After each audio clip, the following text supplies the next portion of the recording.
Hello, dear friends. Good evening and welcome to another Divine Laws program where you and I study the very laws that shall govern our lives, not only for now, but throughout immortality.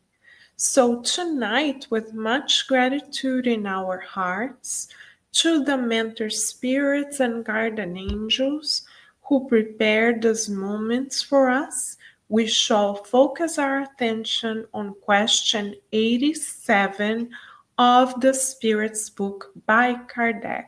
Shall we?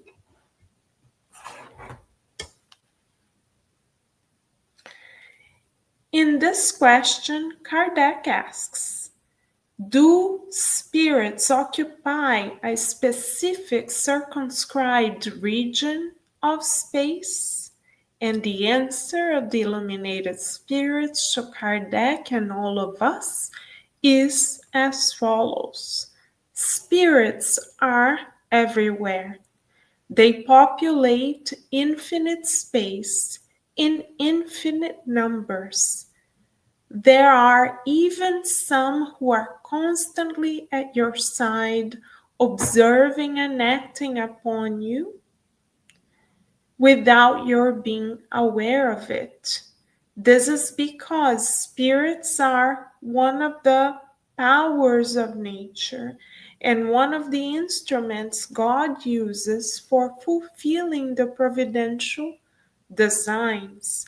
However, not all spirits can go everywhere because there are regions that are forbidden to those who are less advanced.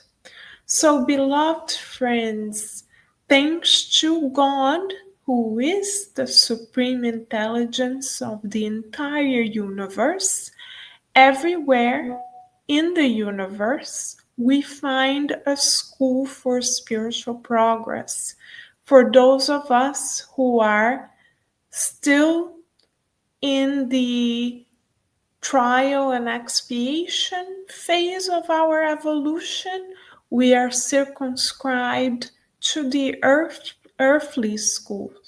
For those of us who are already more advanced, who are aligned with the divine laws, we have already graduated to happier planets like Jupiter's.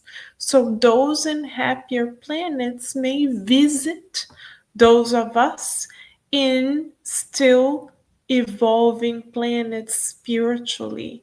How do we see this spiritual migration taking place?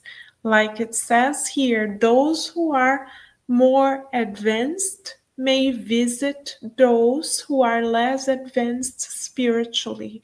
Where do we see an example of such a exchange?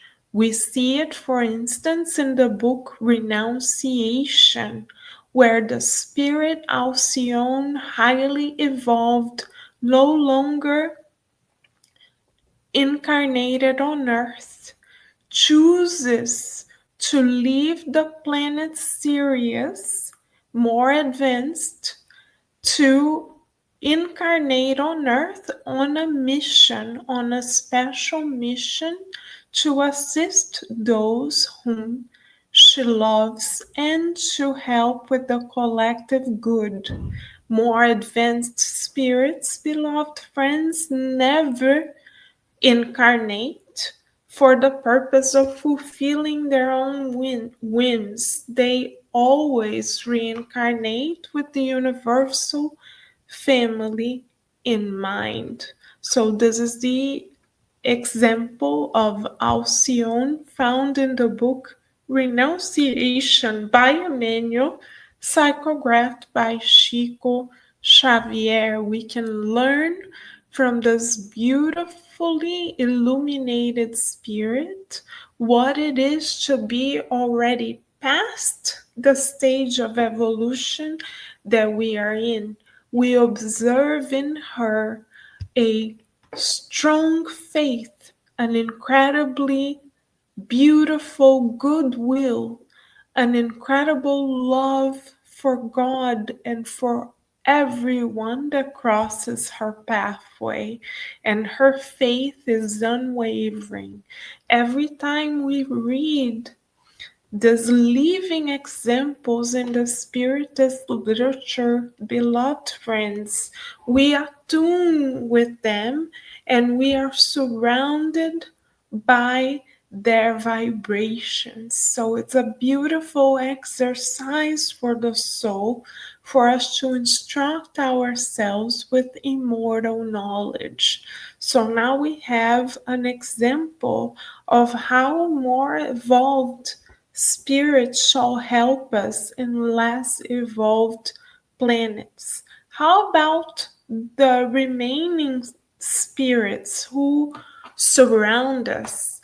They are constantly surrounding us because the population of discarnate spirits is much greater than the population of currently reincarnated souls on earth. So, how shall we know, beloved friends, to whom we are connecting? Just one feeling, one thought is the password that we need to enter the quote unquote Wi Fi of a particular category of spirits. How do we know if we are quote unquote entering the Wi Fi of illuminated minds or of spirits who are at our level of evolution or sometimes learning with us? How do we know? We know if we are thinking and prioritizing the greater good, the universal family. We shall always connect with illuminated minds because illuminated good spirits will always encourage us to do the good for the greater good, for the universal family. But when we hear those voices telling us, oh, why bother? Oh, we need to rest. Oh, maybe tomorrow. Oh, we are not good enough, anyways.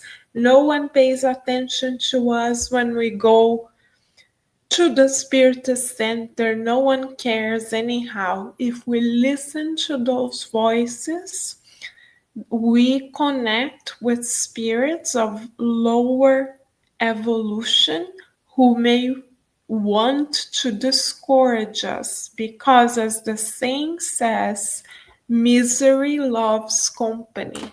So it is up to us, beloved friends, to decide every moment of every day to which Wi Fi we would like to connect, spiritually speaking, the constructive Wi Fi or the destructive Wi Fi. We can identify which is which by the nature of our feelings and the nature of our thoughts.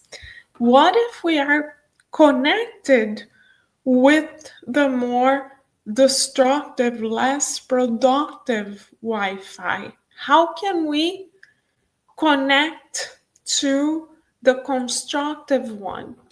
For instance, we have two ways: prayer, our relationship with God; instruction, and three ways actually, and doing the good for others. Every time we choose to pray, instruct ourselves, and multiply the good for the greater good, we for certain are connecting with higher, illuminated, loving minds that are the envoy of the Christ, the very governor of this planet in all of our lives.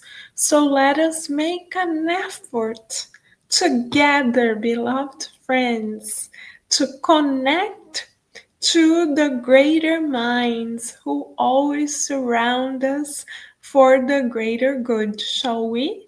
This is our exercise for tonight: to seek the good, visualize the good, think the good, feel the good, and mold the good with all the resources that we have at hand, inspired by Emmanuel in chapter 10 of the book Thought and Life, psychographed by our beloved Chico Xavier.